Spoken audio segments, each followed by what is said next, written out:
Chalissery government higher secondary school 80-81 SLC പൂർവ്വ വിദ്യാർത്ഥി കൂട്ടായ്മ ഈദ് സംഗമം നടത്തി. ഓർമ്മകൾ പെയ്തിറങ്ങുമ്പോൾ കൂട്ടായ്മയുടെ നേതൃത്വത്തിൽ PP ഓഡിറ്റോറിയത്തിൽ ഞായറാഴ്ച നടന്ന ഈദ് സംഗമം നവ്യ അനുഭവമായി.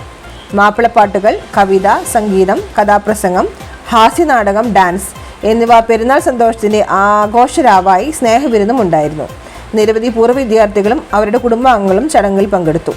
പരിപാടികൾക്ക് കൂട്ടായ്മ president PK Mohandas, secretary Babu C. Paul, treasurer TK Hameed, Mohan Manjeri, Peter Ernakulam, Swarnakumari, Laila, Rajan family എന്നിവർ നേതൃത്വം നൽകി.